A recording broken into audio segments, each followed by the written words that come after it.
नमस्कार, मी अक्षरा पाटील. पुस्तक वाचन या YouTube चॅनलमध्ये आपणा सर्वांचं खूप मनापासून स्वागत. मित्रांनो, शिवाजी सावंत लिखित मृत्युंजय या कादंबरीचं आपण वाचन करीत आहोत. तत्पूर्वी चॅनलवर पहिल्यांदाच असाल किंवा यापूर्वी चॅनल सबस्क्राईब करायचं राहून गेलं असेल तर चॅनल आधी सबस्क्राईब करा आणि व्हिडिओ कसा वाटला ते कमेंट बॉक्समध्ये जरूर कळवा. मृत्युंजय शोण 13. जरासंधानं राजे कोंडले होते ते कारागृह एकदा पाहून नौकांसह खंडली वसूल करून आम्ही गिरीव्रत सोडलं.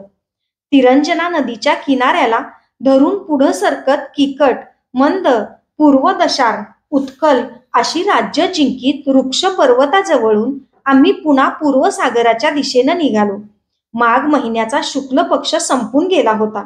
वृक्ष पर्वतावरच्या कळंब, गेळण, पांढर, ऊद, खैर, ऐन, कटक, नाना, शमी, पांगेरा, उंडी अशा अनेक वृक्षांच्या पानापानांचं संगीत आम्हाला पूर्व सागरावरच्या अवखळ वारा ऐकवीत होतं.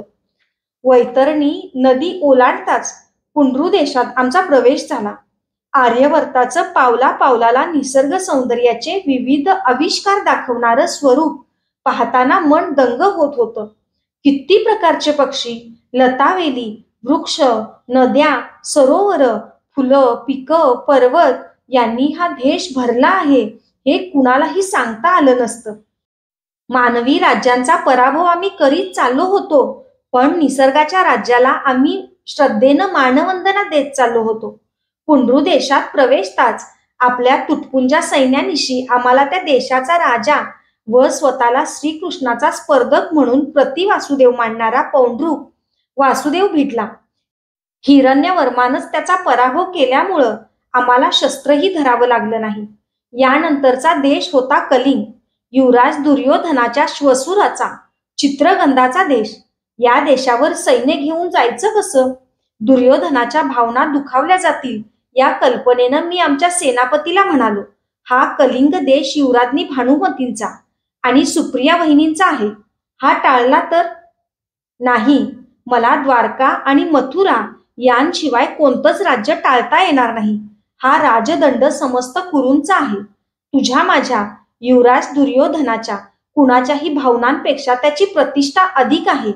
कोणता राजा आहे तिथं उपस्थित, भानुमंत की त्याचा पिता? भानुमंत, महाराणी भानुमतींचा बंधू. त्याला शरण ये असा संदेश पाठव. तसा तो शरण आला नाहीतर काय, तुझी ही गद मगधांच्या सहदेवासारखीच होईल असं त्याला कळव. त्याच्या आज्ञेप्रमाणे संदेश घेऊन दूत कलिंगाच्या राजनगराला राजपुराला निघून गेला. वास्तविक हे राजपूर नगर सुप्रिया वहिनींमुळेच दादाला जिव्हाळ्याचं वाटायला पाहिजे होतं, पण सेनापती शिवाय कुठल्याही नात्याचा विचार तो करावयास तयार नव्हता. संदेश घेऊन गेलेला दूत परतीचा म्हणून काय संदेश आणतो यासाठी साशंक मनानं आम्ही त्याची वाट पाहत होतो. शोण 14. दूत परत आला. कलिंगराज भानुमंतानं आमची अट मान्य केली होती. आपलं नगर सजवून तो आमच्या स्वागताला महानदीच्या किनाऱ्यावर सामोरा येणार होता. सुदैवानं त्याला संधीची सुबुद्धी झाली होती. आमच्या अजिंक्य सेनेसह ज्या नगरातून राजा दुर्योधनानं महाराणी भानुमतींचं हरण केलं होतं त्या राजपूर नगरात वाद्यांच्या गजरात आम्ही अभिमानानं प्रवेश केला. या नगरातच अंगराजानं जरासंधाला द्वंद्वात जीवदान दिलं होतं. महानदीच्या तीरावरचं हे नगर प्रशांत आणि रमणीय होतं. राजा भानुमंतानं सामोरं येत सहास्य वदनानं आमच्या झंझावाती सेनापतीचा हात आपल्या हाती घेत त्याला आपल्या राजरथावर चढवून घेतलं. कुरूंचा योद्धा म्हणून नव्हे, दुर्योधनाचा सखा म्हणून नव्हे, सुप्रिया वहिनींचा पती म्हणून नव्हे, तर दिग्विजयी कर्ण म्हणून. आमच्या प्रवासातील अर्धा अधिक प्रवास आता संपला होता. हृदय विजयाच्या उभारीनं काठोकाठ भरून ओसंडत होती. नगरात प्रवेशताच दादानं सुप्रिया वहिनींच्या वृद्ध मात्यापित्यांची भेट घेऊन त्यांना विनयानं वंदन केलं. भानुमंतांच्या आग्रहावरून राजपुरात एक दिवस वास्तव्य करण्याचं ठरलं. माघ मासाच्या वद्य पंचमीचा दिवस होता. संध्याकाळच्या समयाला आमच्या दूतपथकाचा प्रमुख हस्तिनापुराहून आलेल्या एका अश्वसादाला घेऊन माझ्या समोर आला. तो अश्वसाद गुरुपुत्र अश्वत्थामांचं भूर्जपत्र घेऊन आला होता. मगधांच्या राज्यापासून भरधाव दौडत तो आम्हाला गाठण्याचा एकसारखा यत्न करीत होता. तलम वस्त्रात गुंडाळलेलं पत्र त्याच्या हातून घेताना मी हस्तिनापूरचं कुशल त्याला विचारलं. हस्तिनापुराहून तसे खूप संदेश येत होते, पण पत्र असं हे पहिलंच होतं. तातडीनं दादासमोर जात मी ते त्याच्या हाती दिलं.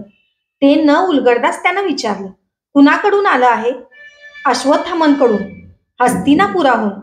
वाच, काय म्हणतो आहे तो ते. त्यानं ते तसंच परत माझ्या हाती दिलं.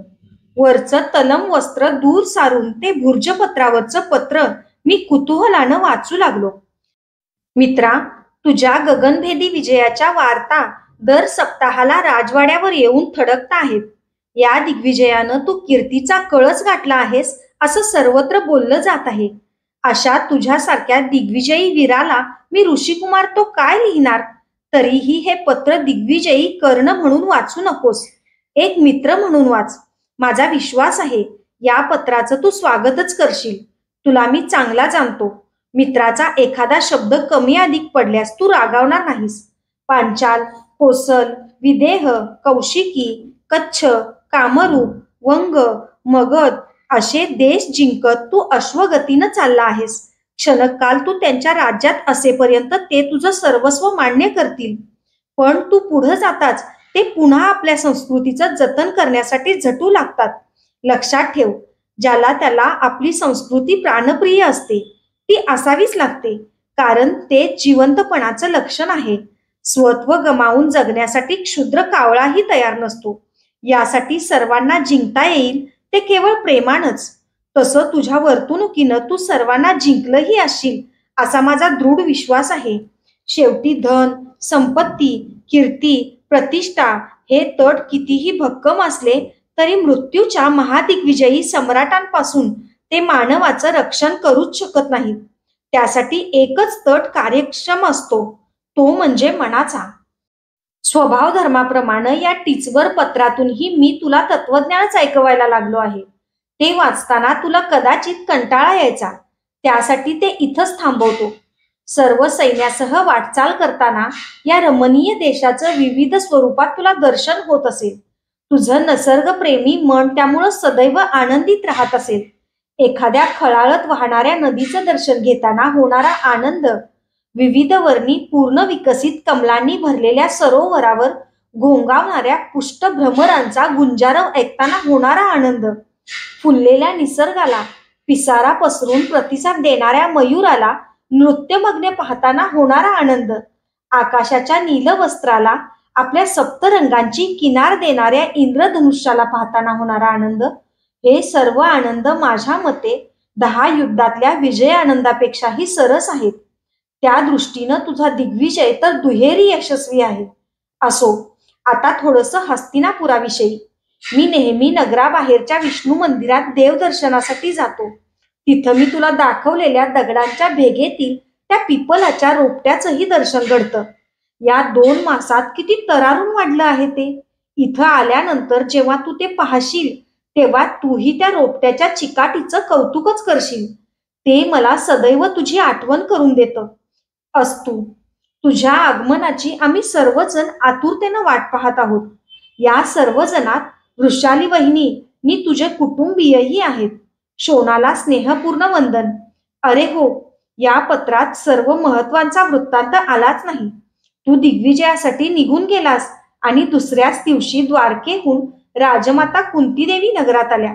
महामंत्री विदुरांच्या पर्णकुटीत त्या उतरल्या आहेत. मला तर वाटतं महामंत्र्यांनीच त्यांना बोलावून घेतलं असावं. त्यांचंही दर्शन कधी कधी घडतं. विशेषतः अशाच एका प्रसंगी विदुरांच्या पर्णकुटीत जाण्याचा मला योग आला. त्यावेळी राजमाता म्हणून त्यांना वंदन करताना त्यांचे चरण पाहून मला तुझी प्रकर्षानं आठवण झाली. किती साम्य आहे तुझ्या आणि त्यांच्या निमुळत्या चरणात.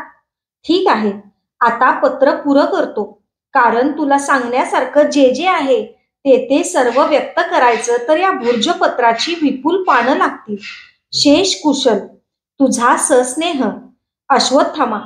शेवटी त्यानं पत्रातील स्नेहबद्ध शब्द खोडून त्याऐवजी सस्नेह असा बदल केला होता. बंधनाची कोणतीही कल्पना मनावर लादून घेणं त्याच्या आध्यात्मिक मनाला मानवलं नसावं. त्या पत्रानं माझ्या मनाला विलक्षण विरंगुळा दिला.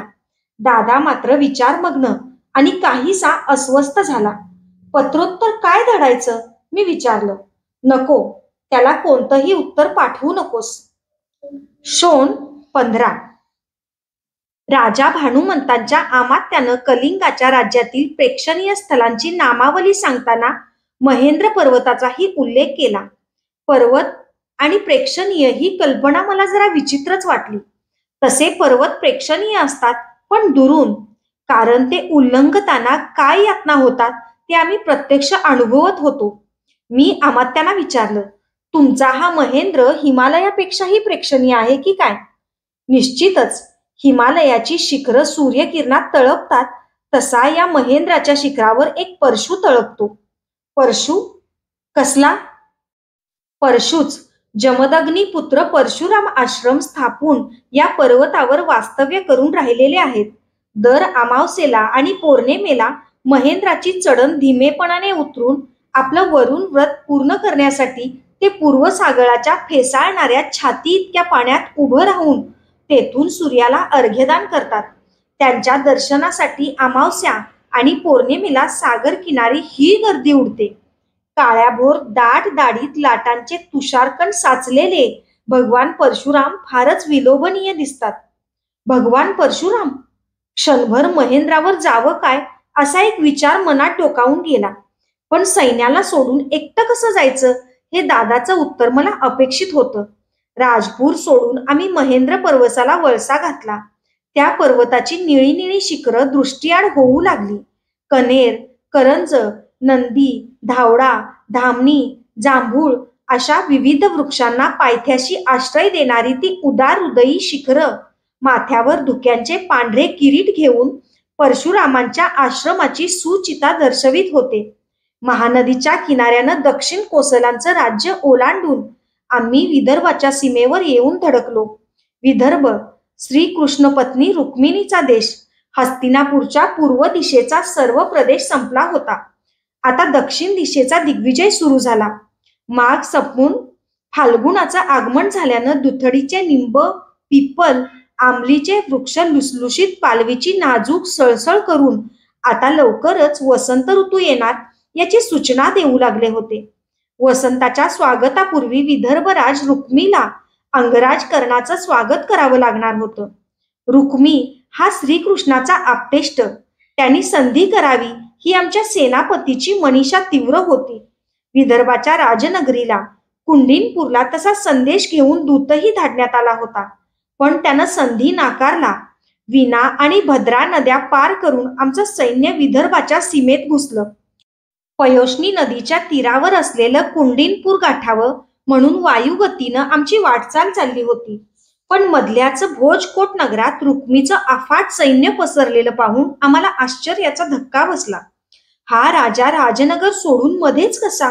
म्हणून माहिती काढताना जे जे समजलं ते तर स्तिमित करणारच होतं. आपली भगिनी रुक्मिणी श्रीकृष्णासारख्या गोपालाला देऊ नये, ती शिशुपालालाच द्यावी म्हणून या हट्टी राजानं आपल्या पित्याला भीष्मक राजाला स्पष्ट विरोध केला होता. तशातूनही ज्या प्रसंगी श्रीकृष्णानं रुक्मिणीचं कुंडीनपुरातून हरण केलं त्यावेळी रुक्मिणीला मुक्त करून परत आणून ती शिशुपालालाच देईन, नाहीतर कुंडीनपुरात पुन्हा पाऊलही टाकणार नाही, अशी घोर प्रतिज्ञा करून तो नगराबाहेर पडला. त्यानं रथातून रुक्मिणीसह धावणाऱ्या श्रीकृष्णाला राज्याबाहेर जाऊही न देता मध्येच गाठून त्याच्यावर निकराची चढाई लढवली. पण श्रीकृष्णानं त्याला गोपुराजवळ पराभूत करून त्याचा शिरच्छेद करण्यासाठी आपलं खड्ग उचललं. रुक्मिणीनं मध्ये पडून आपल्या बंधूचे प्राण वाचवले. तेव्हापासून गेली कितीतरी तप तो कुंडीनपुरात गेलाच नव्हता. हे भोजकट वसवून तो एकटा तिथं राहत होता. त्याचा तो निग्रही विरोध आम्हालाही अनुभवावा लागणार होता. श्रीकृष्णाशी सरळ सरळ युद्ध करणारा रुक्मी आम्हाला शरण येणं शक्यच नव्हतं. उलट कुंडीनपुराहून विदर्भाची चिकाटीनं लढणारी अफाट सेना घेऊन आलेले त्याचे रुक्मरथ, रुक्मबाहू, रुक्मकेश आणि रुक्ममाली हे 4 अतिरथी कनिष्ठ बंधू त्याला भोजकूट नगरात येऊन मिळाले होते. त्यामुळं अधिकच निर्धारानं तो युद्धोत्सम्मुख होऊन आपल्या सेनेतून गरगर फिरत होता आणि सैन्याला चेतावणी देत होता. आमची अपेक्षा होती की मगधान इतका विरोध करण्याचं सामर्थ्य कुणातही नसेल, पण रुक्मी ती अपेक्षा खोटी करण्यासाठी आमच्या समोर ठाकला होता. मगधान सारखे डाव प्रतिडाव न करता सरळ सम्रांगणावर आलेला रुक्मी मला उलट अधिक श्रेष्ठ वाटला. भोजकूट जवळच्या प्रशस्त युद्धभूमीवर त्याच्याने आमच्या सैन्याची गाठ पडली. दोन सेनासागरच जणू एकमेकांना भिडले. विदर्भानं कधी पाहिलं नसेल असा तो संग्राम होता. रुक्मी राजाला प्रत्यक्ष दादा गर्जना करीत जाऊन भिडला. एकमेकांना टक्करणाऱ्या बाणातून स्फुल्लिंग उडाले. जणू ते सांगत होते की आम्ही विदर्भीय आहोत, भीष्मक राजाचे पुत्र, रुक्मिणीचे बंधू. पहिला संपूर्ण दिवस या दोघांचं तुंबळ धनुर्युद्ध झालं. कुणीच कुणाला पराभूत करू शकलं नाही. दुसरा दिवस उजाडला. हाती गदा घेऊन रुक्मी आपल्या सैन्याला चेतावणी देत खवळून कुरु सेनेवर आदळला. गदा घेऊन रथातून उतरून पदस्थ होताना अंगराजही त्याला सामोरा गेला. शंखांचे गजर कांठळ्या बसवू लागले. मृदुंगाच्या पडसादावर ते दोघेही ऐटदार मंडल घेऊ लागले. राधा मातेच्या सूचनेप्रमाणे मी कुठल्याही युद्धाच्या वेळी दादाच्या शेजारी राहण्याचा आटोकाट प्रयत्न करीत होतो. त्यामुळं त्याला सम्रांगणात चपळाईनं लढताना पाहून मीनाक्षीला कटी खांद्यावर खेळवणारा हाच वसुदादा काय, असा संभ्रम मला होत होता. हातातील अवजड गदा जितक्या सहजपणे घोड्याच्या पाठीवर मी आसूड फिरवीत होतो, तितक्याच सहजपणे तो फिरवीत होता. मध्येच रुक्मीचे प्रहार चुकवण्यासाठी उंच उमाळी घेत होता. त्या दोघांना क्रुद्ध आरक्त नेत्रांनी एकमेकांवर धावताना पाहून दोन मत्त हस्ती एकमेकांना भिडलेत असा भास होत होता. एकसारखे ते अथकपणे प्रहारांवर प्रहार करीत होते. ठराविक कालानं ऐटदार मंडल घेत होते. मध्येच प्रहार न करता नुसती मंडलच घेत होते. त्यांच्या दंडांचे स्नायू टरारून फुगले होते. कपाळांवरून घामाचे ओघळ वाहत होते. दुसरा दिवसही मावळला. कुणीही पराभव स्वीकारत नव्हतं. तिसऱ्या दिवशी खड्गयुद्ध आणि चौथ्या दिवशी तोमर युद्ध झालं तरीही रुक्मी हटत नव्हता. दादाही थकत नव्हता. या 4 दिवसात दोन्ही सैन्यातील शेकडो वीर धारार्थी पडले होते. काय करायचं? युद्धाचा निकाल तर लागतच नव्हता. 5वा दिवस किरणांची सेना घेऊन आला. दोन्ही सैन्य एकमेकांसमोर उभी टाकताच हात उंचावून अंगराजानं वाद्यांचा गजर थांबविला. आमची वाद्य थांबताच वैद्यभिर्यांनीही वाद्यध्वनी रोखले. रुक्मी, मी विदर्भ जिंकल्याशिवाय इथून परत जाणारच नाही. दोन्ही सैन्यांचा नाश टाळायचा असेल तर खाली उतर आणि या कर्णाशी सरळ द्वंद्व खेळ. खाड खाड दादाच्या रथावरून आव्हानांमागून भक्कम शड्डूंचे धमदार आवाज घुमले. कर्णा, तुला विदर्भ जिंकताच येणार नाही. ये सुतपुत्रा, युद्धाच्या कुठल्याही प्रकारासाठी रथातून खाली ये. माझी तयारी आहे. खाड खाड आव्हानाला रुक्मीकडून प्रत्युत्तर मिळालं. कितीही झालं तरी तो रुक्मिणीचा बंधू होता. यादव भोजांचा युवराज होता. क्षणात रक्तवर्णी माती पसरून द्वंद्वाचा आखाडा तयार करण्यात आला. आपापल्या सेना नायकांवर दृष्टी खिळवून दोन्ही सैन्य तशीच उभी राहिली. तटस्थ 2 पर्वतांच्या मध्ये क्रुद्ध शार्दूलाने झुंज मांडावी तसे ते तटस्थ सेनांच्या मध्ये एकमेकांच्या मस्तकाला मस्तक भिडवून द्वंद्व खेळू लागले. विदर्भाची राजनगरी पयोष्णी काठी कितीतरी योजना दूर राहिली होती. मात्र तिची प्रतिष्ठा त्या आखाड्यातल्या मातीवर हिंदोळे घेऊ लागली. 2 अजगरांनी एकमेकांना विळखे घालावेत तसे ते एकमेकांना घायाळ करण्यासाठी तट्ट स्नायूंच्या पिळांनी पिळवटू लागले. पहिला प्रहार संपला. सूर्य वर चढू लागला. दोघांच्याही अंगावर घाम टिपण्यासाठी वारंवार राख फासण्यात येऊ लागली. राखेच्या लेपनानं ते दोघेही भेसूर दिसू लागले. दुसरा प्रहर संपला. आता रुक्मी दादाच्या अंगाला स्पर्श करण्याचं टाळू लागला. अग्नीला स्पर्श झाल्यासारखे त्याचे हावभाव होऊ लागले. इतक्यात दादानं अतिशय चपळाईनं हालचाल केली. ती हालचाल भाऊकंटकापूर्वीची होती. बाहुकंटक, प्राणघातकी पेच असा मी विचार करतो आहे, तोच मोळीसारखा बांधून रुक्मीला आमच्या वीर सेनापतीनं मांडाखाली घेतलाही. दादाच्या बळकट हातांचे पाश त्याच्या कंठाभोवती आवळू लागले. टाचा घासत रुक्मी प्राण जाणाऱ्या भुजंगासारखा वळवळू लागला. असहाय्य, केविलवाणा, प्राणांतिक. रुक्मी, शरण ये, दादानं गर्जना केली. उजव्या हाताचा अंगठा उचलून रुक्मी शरण आला. पाश ढिले झाले. जीवदान मिळालं. अंगराज कर्ण जय तू. आमच्या सैन्याचे रोधलेले श्वास घोषणांहून बाहेर पडू लागले. तटस्थ सैनिक कुंडीनपुराकडे जाण्यासाठी उधळले, हारणांच्या कळपासारखे. पराभूत रुक्मी मान खाली घालून माघारी जाईल अशी आमची कल्पना होती, पण अंगराजांचा उजवा हात हाती धरून तो उंचावून तो दोन्ही सैन्यांना म्हणाला, अंगराज कर्णासारखा वीर मल्लयोद्धा संपूर्ण आर्य वार्तात नाही. मी विदर्भराज रुक्मी त्याचं स्वागत करतो. वळून त्यानं आमच्या सेनापतीला गाढ आलिंगन दिलं. सुतपुत्र म्हणून हिणवणारा त्याचा पीळ पशार झाला होता. ते अपूर्व दृश्य पाहून वेडावून मी ही घोषणा दिली, विदर्भराज रुक्मीचा विजय असो. दोन्ही सैन्यांनी मला साथ दिली. माझ्या मनात अश्वत्थाम्याच्या पत्रातील काही विचार घोटाळत होते. ज्याला त्याला आपली संस्कृती प्रिय असते ती असावीच लागते. तेच जिवंतपणाचं लक्षण आहे. सर्वांना जिंकता येतं ते केवळ प्रेमानं. तुझा दिग्विजय दुहेरी यशस्वी आहे. धन्यवाद.